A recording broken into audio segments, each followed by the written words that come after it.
aí, pessoal, tudo bem? Sejam bem-vindos ao meu canal. Meu nome é Letícia Staciarini, sou professora de letras e escritora e hoje eu vou trabalhar com vocês um conteúdo que costuma causar algumas dúvidas dentro da língua portuguesa. Então, nós vamos falar sobre as classes gramaticais, que também podem ser chamadas de classes de palavras, que nada mais são do que grupos de palavras que compartilham características morfológicas e funcionais em uma língua. Essas classes são muito importantes porque elas nos ajudam a compreender e organizar as ideias dentro de uma frase.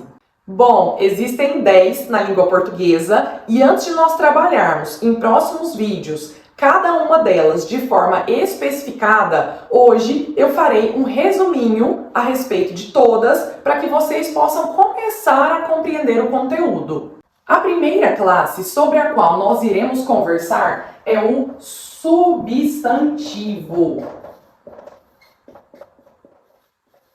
Ou seja, uma palavra que tem o poder de nomear pessoas, objetos, sentimentos, lugares e ideias.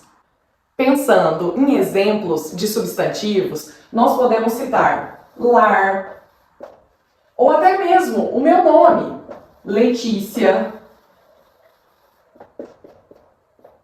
árvore,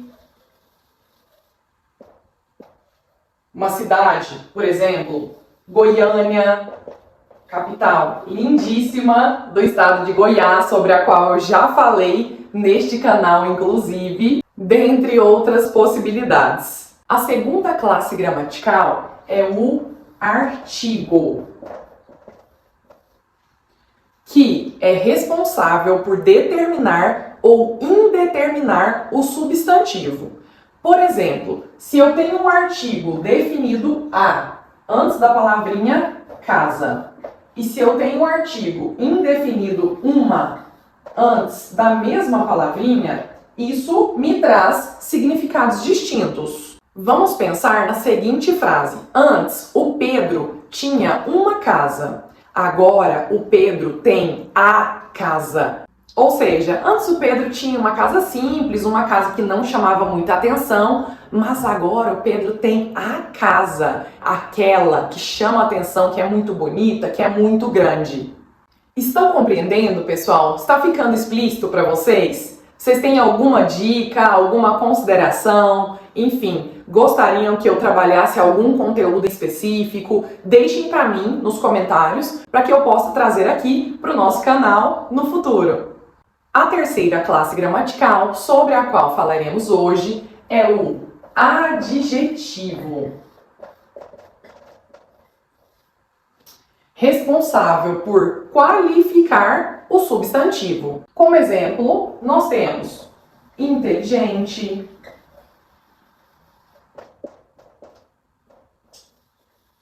bonito, alegre,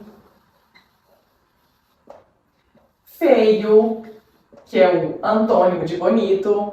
Então, se eu digo Joana é inteligente, o adjetivo inteligente está qualificando, está caracterizando a Joana. A próxima classe gramatical é o pronome, responsável por substituir um substantivo ou um grupo de palavras. Em vez de dizermos Joana é inteligente, podemos utilizar o pronome ela. Ela é inteligente.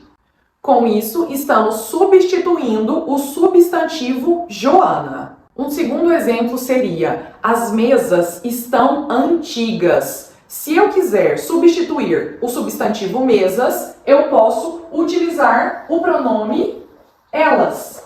Elas estão antigas. Já os verbos, os famosos verbos, são responsáveis por expressar estados, fenômenos, ações, e as possibilidades de exemplos são infinitas. Correr, sorrir,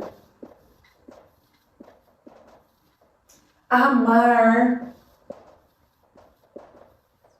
propor, transpor, fazer, viajar, que eu adoro. Existem também alguns verbos que são pouco conhecidos na língua portuguesa.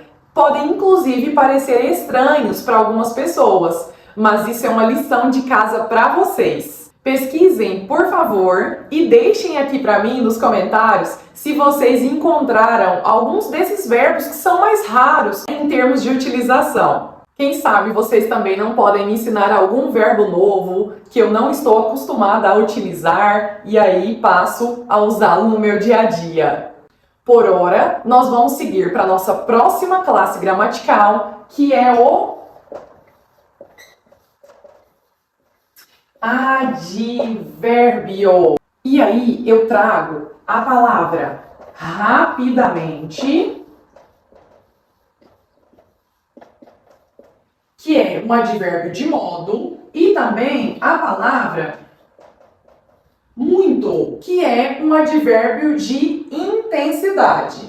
Letícia estudou muito. Eu estou modificando o verbo estudar para dar ênfase a essa minha ação. E se eu relacioná-las, eu terei um advérbio modificando outro advérbio. Se eu digo, o menino comeu rapidamente, eu estou modificando, eu estou intensificando o ato do menino de comer. Porém, eu posso relacioná-las. Se eu digo, o menino comeu muito rapidamente, significa que ele comeu mais rápido ainda do que na frase anterior. A próxima classe gramatical é a preposição, que liga palavras e indica relações de sentido. As palavrinhas com, em, para são exemplos de preposições.